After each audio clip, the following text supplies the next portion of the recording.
I teach the Bible as, and usually what I do is I take a passage of the Bible, very short, like I did today with Shibana, one sentence, two sentences, and I try to explain what this sentence means.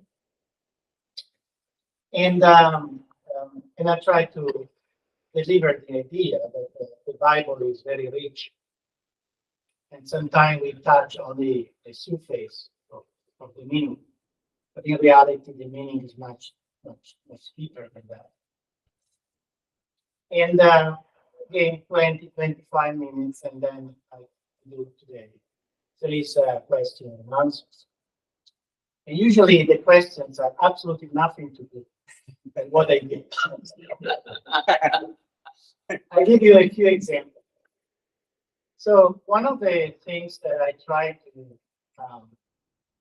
discuss, remember, adult people like us, more or less the same age, less involved with religion, but more involved with families, jobs, pay the mortgage, things like that. But they want to know more about the Bible, of course. And so one of the topics I usually address is the Hebrew Trinity. And you might think, oh my God, this is impossible, because the Trinity is Christian and the Jewish people don't believe in the Trinity, but believe in the one God. Actually, they are famous because they are the first people in the ancient times to believe in one God. This idea that the Christians have the Trinity and the Jewish people don't have the Trinity is fine, but brings a couple of problems. The first problem is that the council delivered the idea that the Christians got it and the Jews didn't. So basically, the Jews are not as smart. And this separation between Christians and Jews, as you know, brought 2,000 years of trouble. The last time is yesterday. So let's call it the political problem. But there is another problem that we can call it historiographical problem, if I want to use a difficult word, which is more or less this one. You have to explain me why and how a bunch of probably 100, 200 Christians in the first and immediately after second generation after Christ were able to come with such a sophisticated idea as a Trinity without any foundation. Wow. Huh? The Holy Spirit works a lot, not only at the level of heart, but at the level of brain. Because another possibility is that in reality, these Jewish people who were the disciples of Christ just didn't pick up materials that were already in the Hebrew Bible. And so in the last 20, 30 years, scholars have been trying to follow this path, not only to heal the separation between Jewish people and Christians, but also to make sense of what eventually the alternative is a miracle. In reality, if you look at the Bible, there are some pieces where you can pick up.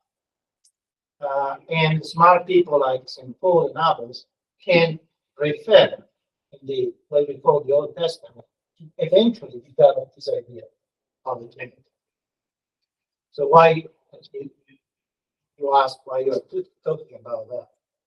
Well, because when I finish my topic about the Jewish Trinity, so they're not the only ones, we come from somewhere, the Jews are not stupid, actually, they got it.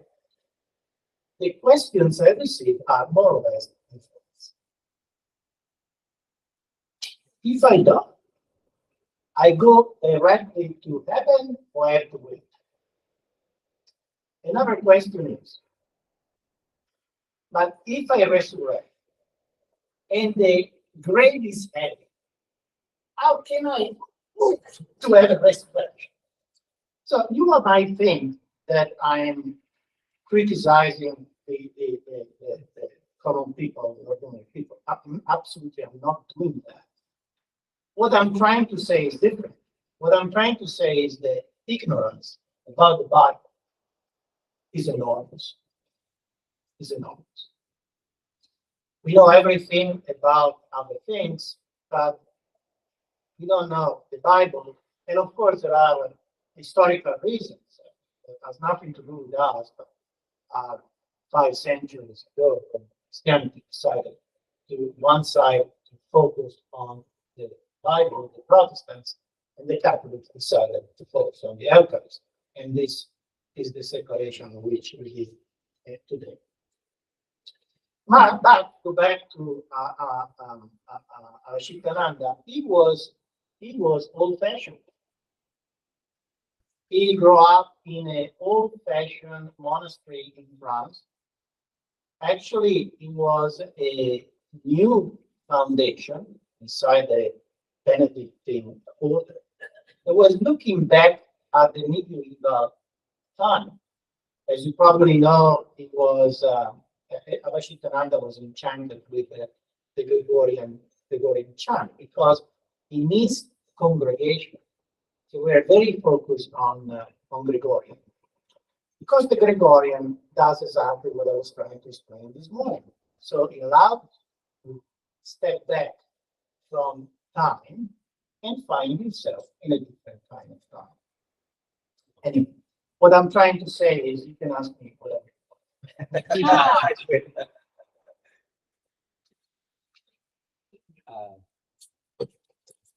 So what we do, Dorothy, you want to? Okay, so we'll just open it up for questions. I think, shall we use the microphone for the questions? Enrico, will you be able to hear them? Shall I hand them the microphone? Yeah, it's better because then. Yes, It'll be better for the recording. Yeah. For every question and answer, I receive $5. Ask them any questions. Okay, fine. So this morning you told us that the break between chronological time and spiritual time. This break was at the resurrection of Christ. That 3 years before, Christ said, "Time is fulfilled." And so for me, it's a break between these two times, between Chronos and Kairos. And I think that it's meaningful because it's what a human being is able to have what I would call a full metanoia, to be fully close to the divine. And that is, for me, the breaking of time and to transform time in moment, and each moment is a door open to eternity. What is your opinion? I might be wrong. I don't think it was a question. And next time, you speak in French. What? No, I'm fine with what you said. I don't have comments to that. It's fine. That's why you said that because of the resolution, physical resolution. Well, we enter in a technical words. So you have to remember that let's stop for a second, call it Jesus. Let's call it Joshua.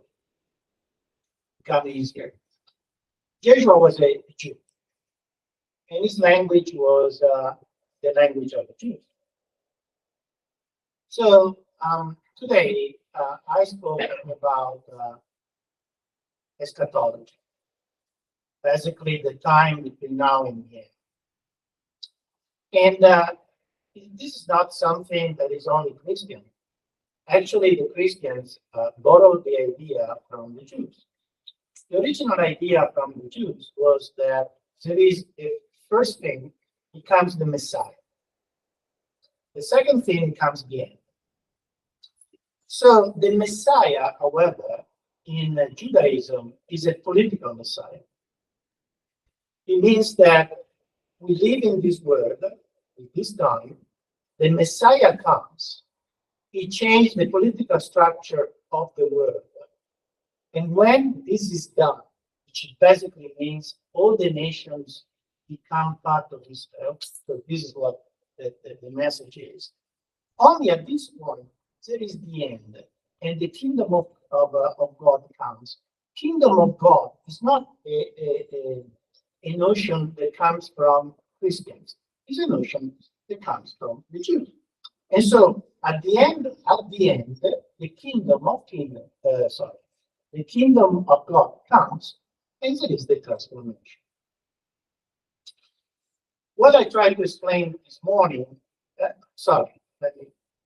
if I ask 99% of 100% of the Christians, if this is an idea that makes sense to them, probably makes, because most of us believe, apart from the political Messiah, that in reality the transformation of the world will happen at the end.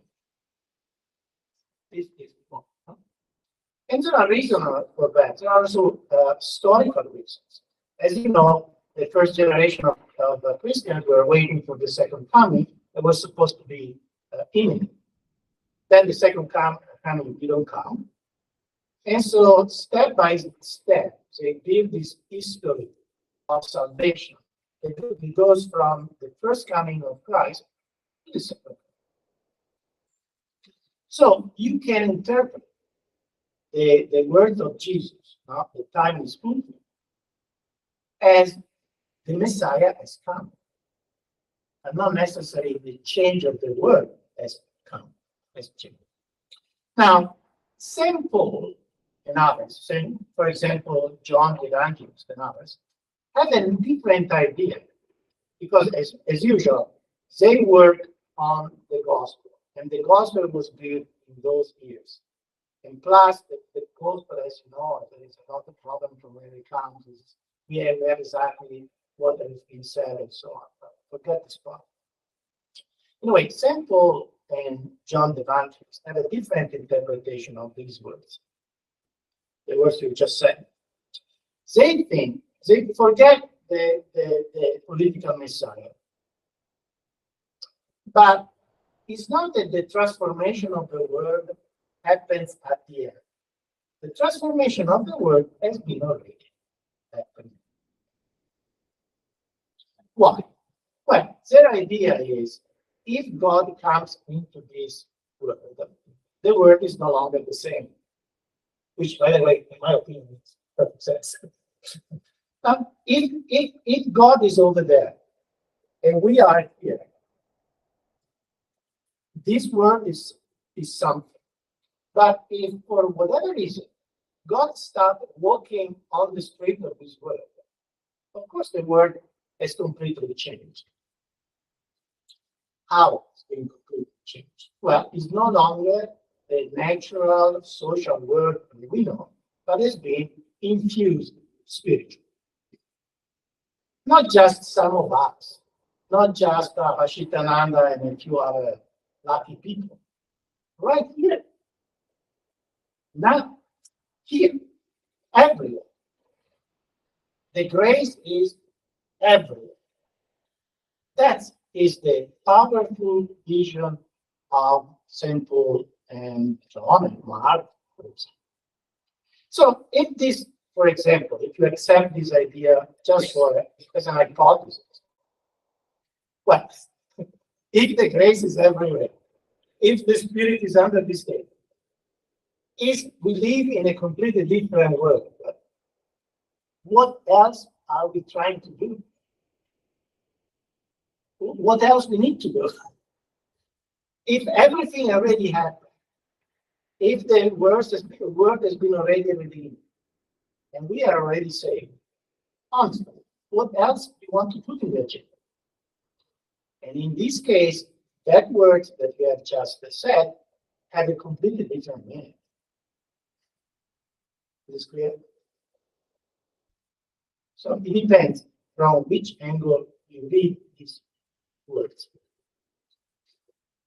to postpone the eternity at the end is for me out of meaning because eternity can't have a beginning. So you can't postpone that to the end, to the second coming or to whatever you want to call it. And for me, eternity is, was, is, and will be. And so when you say it will be at the end and the second coming, for me, I can't understand the meaning how you can have eternity, eternal life or something. It's like you will get eternal life after your death. For me, eternity is before me and after me. And so can you explain your position? Well, first of all, I don't think I use the word eternity. No, I use it. Okay. Because when you break time, it's opening the door to eternity.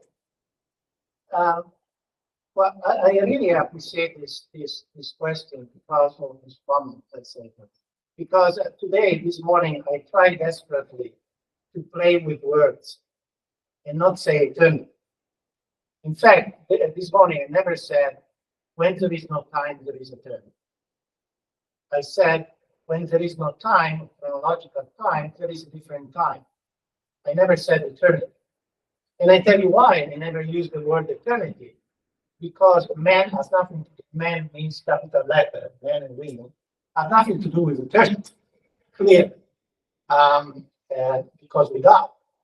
So we don't belong to the reign of eternity. We don't even belong to the dominion of time. We are in between. That's why this morning I played with the words, saying things that actually logically makes no sense. Because when I said there is a time of no time, if somebody of you say doesn't work, I understand it doesn't work. But unfortunately, I was talking with a theologian who came to visit me, is a friend of mine. And I said, Leo, I can use technical words. If I can use technical words, it's become easier. But because right here, I cannot use technical words. I try to play with games with words and say, it's not a chronological time, it's a time that is not time, but it's not eternity. It's not eternity. Eternity belongs to God. It doesn't belong to us. So this idea that if it's time, if it's not time, it's eternity, is not what I said. And by the way, it's not Christian. I didn't say it was eternity. I said that it was a door open to eternity. There is a subtle difference. All right. Next question.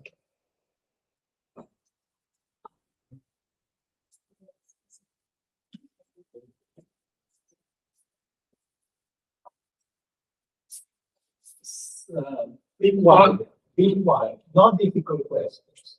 I see from your eyes. There's a wrong perception. There's a wrong question. Today you are explaining time, and when you think about time, there are different categories of time. For example, chronological time is there, then historical time is there, and then existential time is basically historiographical time. When we think about Avishkananda and many articulates God experience in the present moment, it is more of existential times. The fundamental difference between the Hebraic and the Asian religions in the macro time is that Christianity or Bible conceives and articulates our faith in the sequence of time, past, present, and future. You see, in the Holy Christ also we commemorate and also we look for Maranatha who comes, and we bring our past and future together in the present moment we celebrate. So we appropriate the past and future in the present moment, then we try to live 100% in the present moment. So we need past and future to live out our life 100%. And just not the past.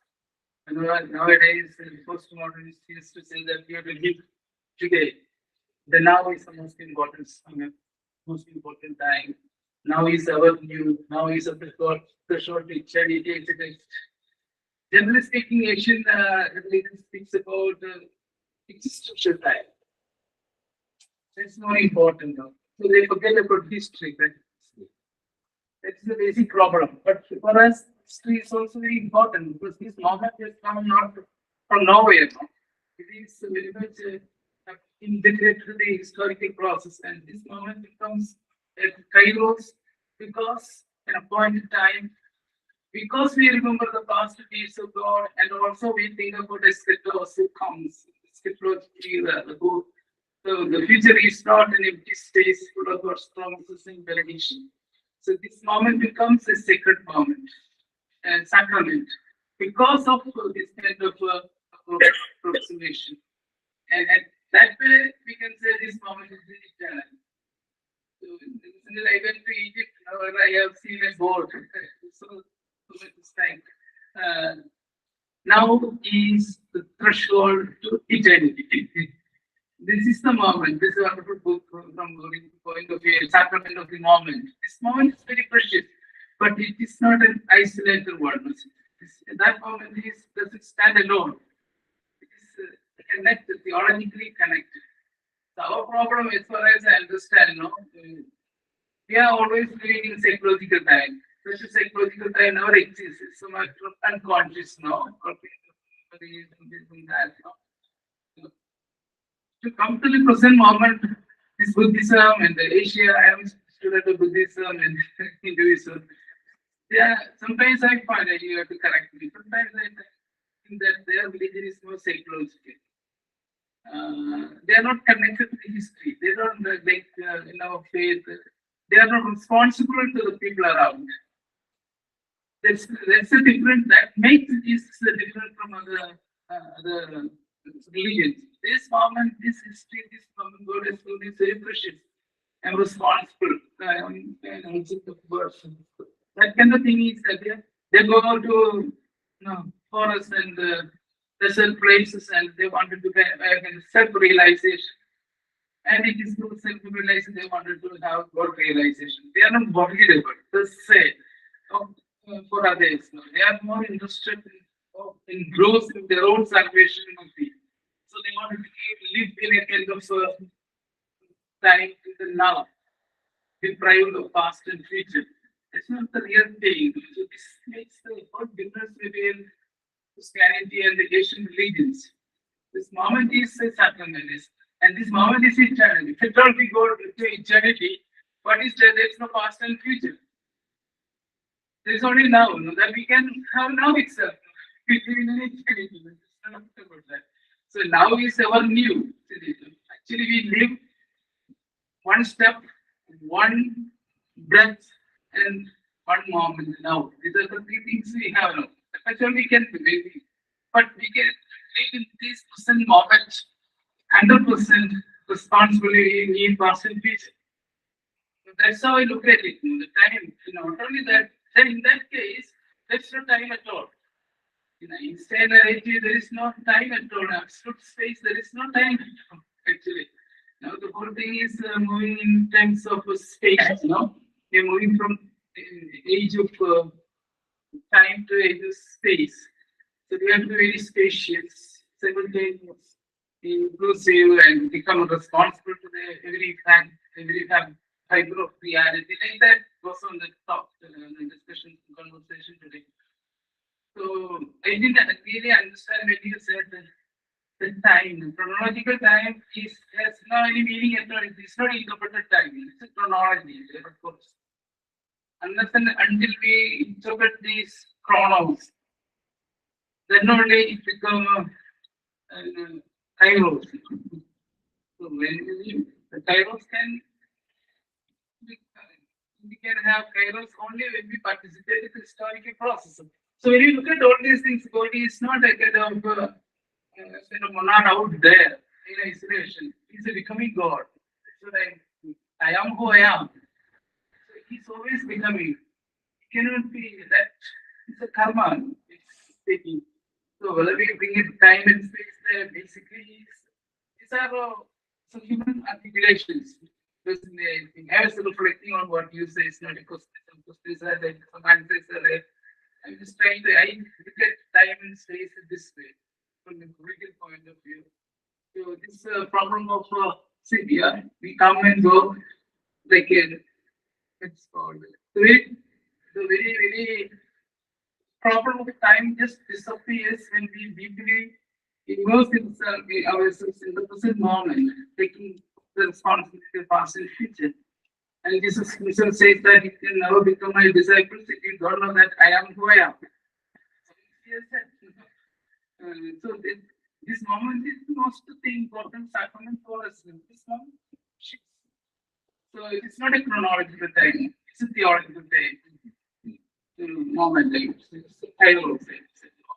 It comes here in this moment, it comes in this moment, it becomes the karma in our lives and through us. That's how I look at it. I don't know if you may comment or question.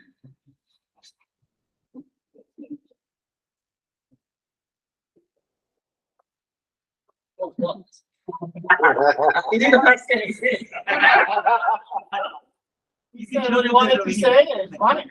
I think this is a quick help. Second reflection about what you said. Yeah, is that a reflection? What do you want? Well, I thought.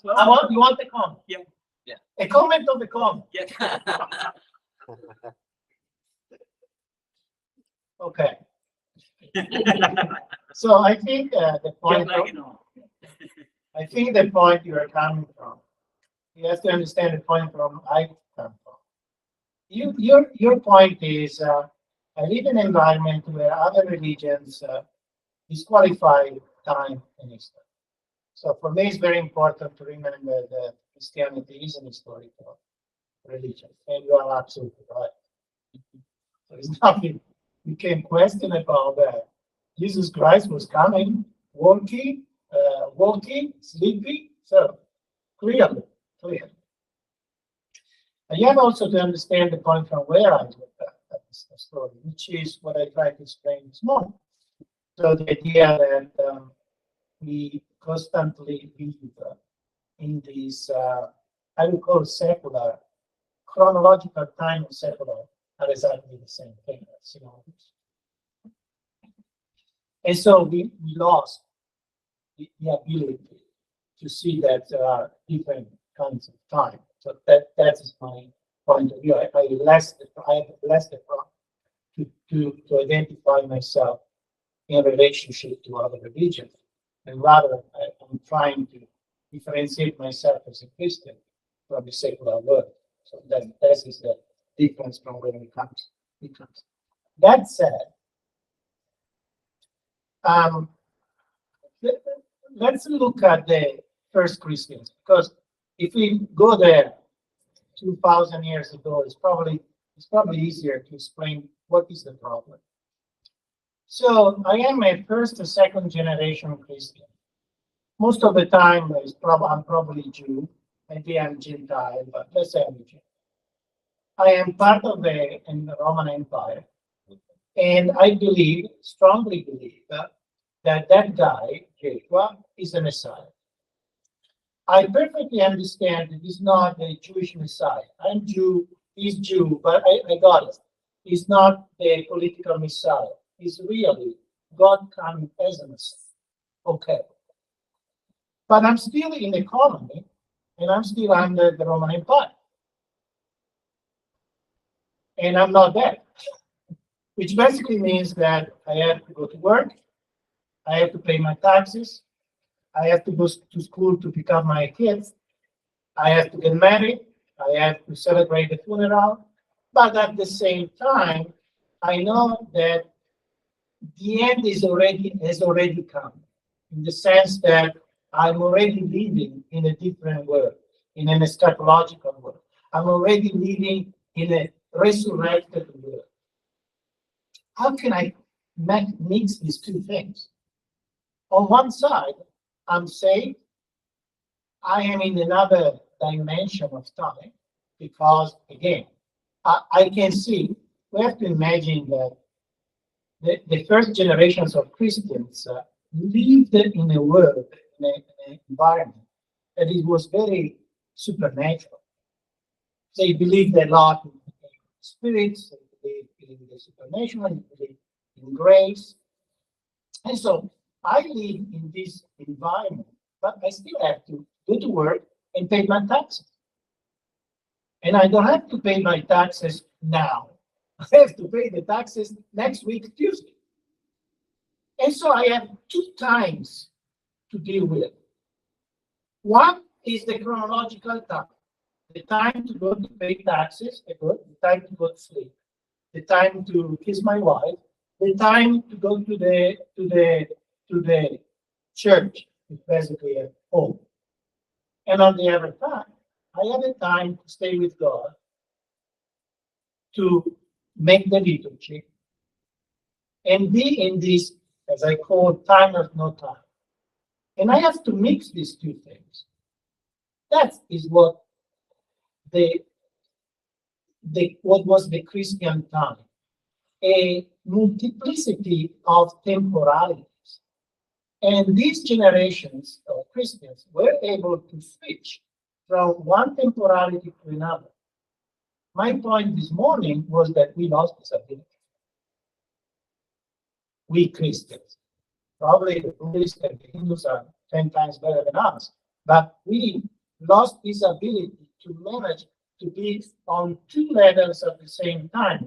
One, not exactly at the same time, but with the possibility to live in two different temporalities. What I was trying to say this morning is that for some reason that we can discuss, I believe that Abhashitananda was able to live in multiple times. Because if you read the diary, it's phenomenal. Tuesday 22, I had a great infusion of spirit. February 23, I lost the train. You see, he didn't see any incompatibility between the two. He was able to live in whatever we can call it, kairos, the time of grace, spiritual time, the sacred time, we call it what you want. And then go back and see, oh my God, where is my train? I lost the train. So it's not that he was living at one level or the other level. He was playing like a singer, like a player with your instrument. He was playing with time, moving from one time to another, absolutely natural. There is a letter that he wrote to Mark Shadow, his disciple, where you can see in one line he says you have to forget everything. Okay, focus on the sannyasi, is your thing, forget everything, live in the moment. The sentence after, but remember that we have to meet every 22.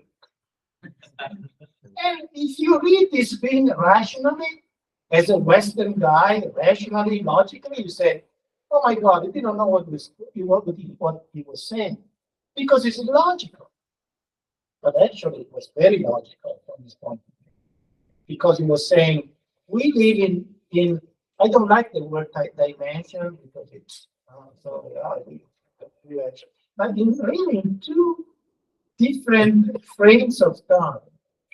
And for him it was natural, like this guy in front of me can speak Italian because his Italian is in English, and he plays naturally. He shifts naturally from one language to another.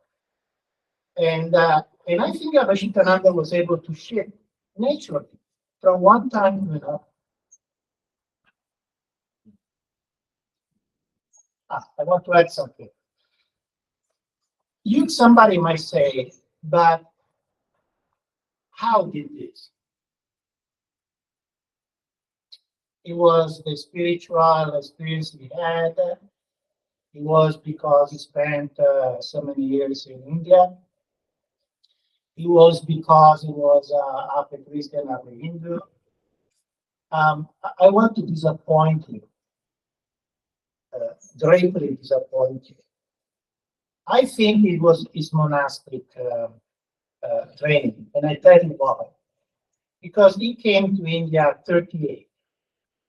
At 38, your way to see reality is done.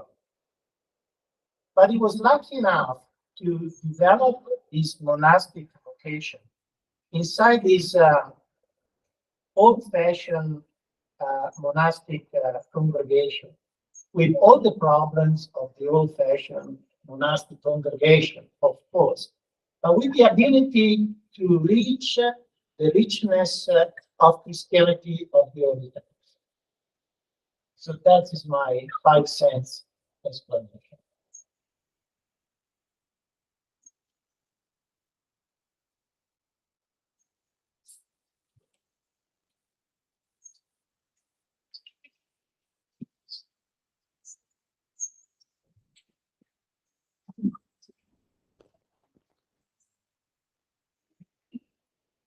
We are the Christians, we strongly believe that Jesus, God, when he was in the world, is a fully human and fully God, divine. And we think about his second coming or the Maranatha, those things. But in the Psalm 8, there is a psalm is mentioned. It's out of the topic, but even though I have doubt, the psalmist mentioned the Psalm 8. The Son of Man who was created is less than lower than the angels. He was crowned and has given honor and glory. How it is the Son of Man, who is a God himself, has created us less than angels and honored and given glory and crowned. Is it a tricky question or an honest question? Because sometimes I receive questions like, how can I trick this guy? Maybe he doesn't know this thing. Let's start. It's okay. I'm kidding. Okay, so I will answer. I have to answer technical. So in the Psalms, in the old what we call the Old Testament, in the Torah, the Son of God has different meanings. For us, the Son of God is the Son of God, Jesus Christ. But for the Jew, it was not that simple. The Son of God might be every person that believes in God. Is Isaiah chapter 13:6 that made the connection between the Son of God and the Messiah. So you have to imagine that the Son of God not necessarily is the Son of God.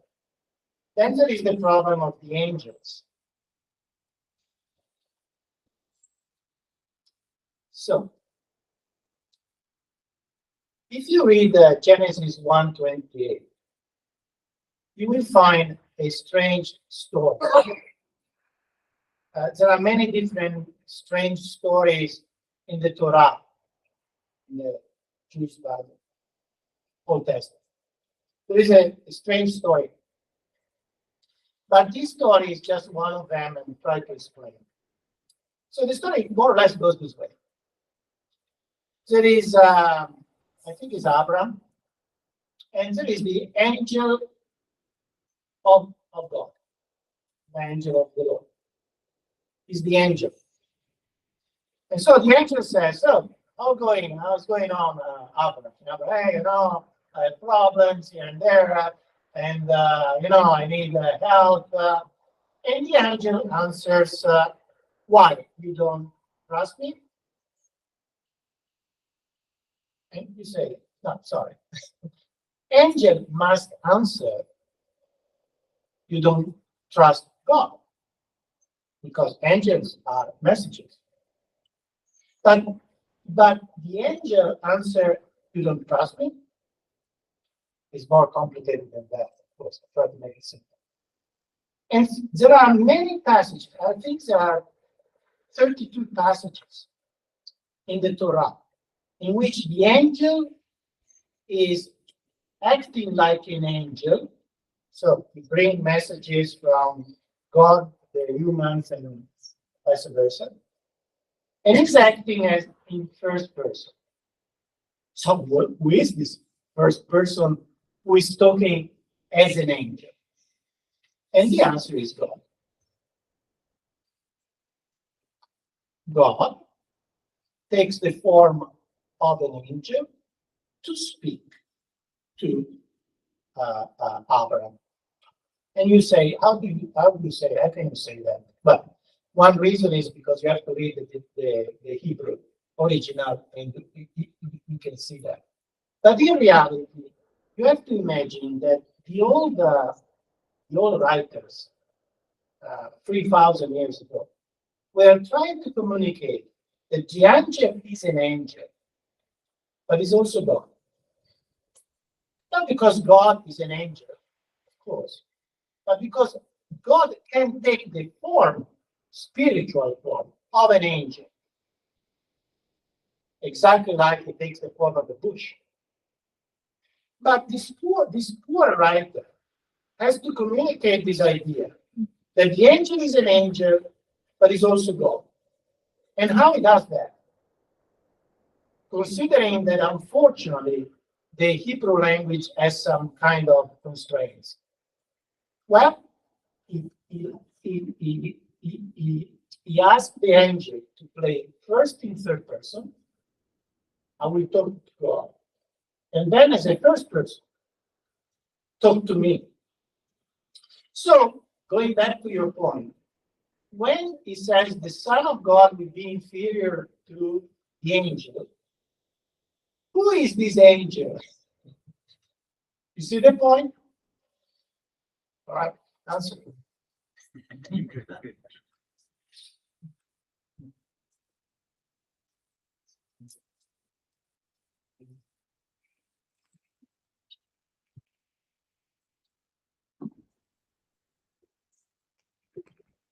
I would like to thank you very much for this morning session. I personally feel that you have really touched something very, very important to point about this stopping this movement of becoming the chronos. And you mentioned about kairos. Is it possible to name the kind of word to the kairos? For example, becoming is chronos. The word for chrono, kairos, so that it gives a kind of sense for the way we live our life. The real title, okay, chronos is a Greek word, and it basically means time of opportunity. Imagine for a second, let me make a very simple example. You are receiving an offer for a new job, and you have 2 hours to answer. So the Greeks would say, this is not chronos, you don't have 2 hours. In reality, you have one opportunity, one moment to make your decision. Think a general that is looking at the battlefield and has to decide the decisive move. Yeah, of course, it takes 10 seconds, but it's not 10 seconds. That time, that moment in which he makes the decision is qualitatively different than all the other hours in which the battle is going on. So the Greek used the term kairos, not for a spiritual reason, but really just to qualify that different times are not the same. So they started using kairos for simple. Because simple has this idea that I tried to explain very clearly this morning. So, okay, the Redeemer has come, but the real end can come in any moment. So imagine for a second the situation where he is okay. I've been saved. I won the lottery ticket. But if I keep the lottery ticket in my hands, when the guy comes to give me the prize, I'm fine. If I get distracted, moving around and take a ticket, I put the ticket over there because I have other things to do, because the time between now and the end, I get distracted, chronological time. When the guy with the prize comes, he says, "Where is your lottery ticket?" You're saying, "Damn, give me some time. I have to find it." And Jesus is pretty quite clear on that. You will have no time. So the ticket must be in your hand. That is Kairos. Kairos. Kairos says, you receive the lottery ticket. Keep it. Don't get distracted. So, but at the same time, and here it comes again when we are discussing. At the same time, you have this lottery ticket in mind, Kairos. You have to go. You put some oil in your car. You have to go to the restaurant because your wife is tired to cook. And so, at the same time, when you are sleeping, watching TV, going to the restaurant and eating a horrible pizza, you have to keep your tickets in mind, in your head. So, when I use Kairos and Chronos, I know what I'm doing. I deliver the idea that these two things must be separate. And this is wrong. What I was trying to say is that in reality, there are reality. Time is both, not one or the other, are both. And if you want to follow the chronological plus Kairos, this thing, which is time, is the messianic time. That's the word.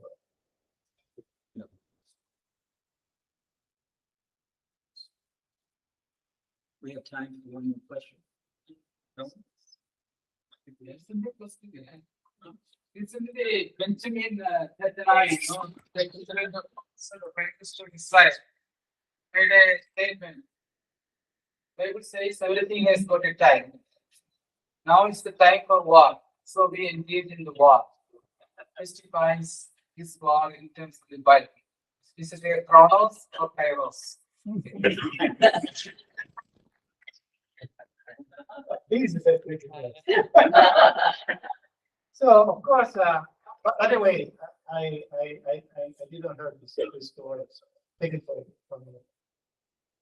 So as you probably know, because you are good readers of the Bible, there is the this says there is a season for everything. There is a season for guys.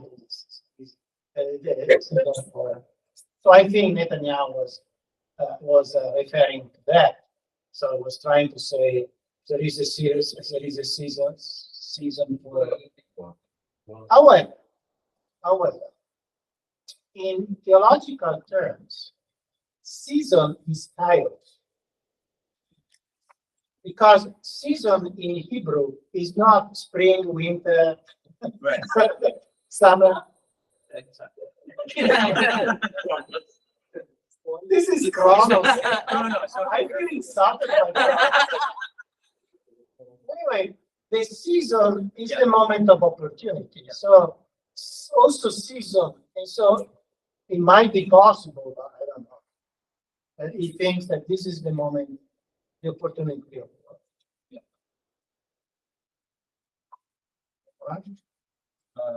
Now let's look. We got 5 till. What do you think?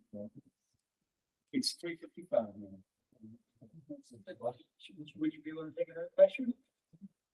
Well, it's not in my contract, but We can arrange that. Don't worry.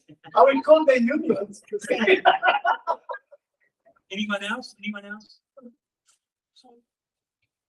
Well, I'll just ask briefly, when you were speaking about Abhishikananda, I really like what you said about Abhishikananda being able to hold these two senses of time very well. Now, in contemplative Christianity, contemplatives, every contemplative, people who are doing contemplative prayer, they understand this. And it's not just Christian. So I just want to clarify now, putting the question, do you feel like this, what you see in Abhishikananda, in the way you presented these two times, as being unique to Christianity? But do you agree that the same applies in all religions, at least among contemplatives? In other words, But this, of course, the answer is absolutely not. no. Only the Christians. Okay. Okay. Explain that. Explain that. No, I'm kidding. No. Of course. No, the problem is not, honestly, I would reframe the question with your permission. Not between spiritual Christians and spiritual Hindu Buddhists, but with real spiritual and fake spirituals. That is the point that Abhishikananda was making.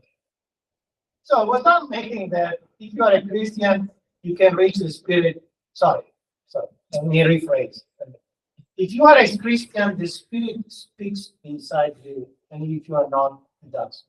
Because this is not even Christian. I don't know what it is. I don't know what it is. So clearly, the spirit is everywhere in any person. The point is not that. The point is all the spiritual people or seekers who are fake. Who are fake. Fake. It's fake. Because this is what Abhishikananda was saying. Yeah. If you are looking for the spirit and you are not, Right. You don't find it. Right. So even if you are technically a contemplative because you are in a ashram or you are in a monastery or you are wandering, you are not. So the real separation is not between religions, Right. but between the Yeah. spirit. Good. No, the reason I said that is because today you presented it in terms of, Christian eschatology. So it was like that there was something unique that happened in Christendom that presumably didn't happen in other religions. Whereas they have their own kind of, what would you say, way of making sense of that unfolding you described as uniquely Christian today. That's Okay, let me be more precise. First of all, my expertise in Christianity, so I don't go around pretending to be an expert in Buddhism or something else. Yeah. Second, this guy was Christian. Yeah. Okay. Third, I think to know the analogies or differences between Christianity and Buddhism or Hinduism, we have to ask somebody who's an expert in Hinduism and Buddhism, not to me, who I'm not. And I will never say, never, even under torture, that what I said is valid only for Christianity. What I'm saying is this is what Christianity believes. Right. And I'm very proud of my faith, of course. But that doesn't mean that the other people cannot have a different faith, cannot have different eschatological vision, or maybe even the same. Let's check our time here. We talk exactly. Wow. Talking about him. So should we break now? Okay, so we'll have tea now, right? We'll be back here in this hall at 4:30. Thank you. Thank you, Enrico.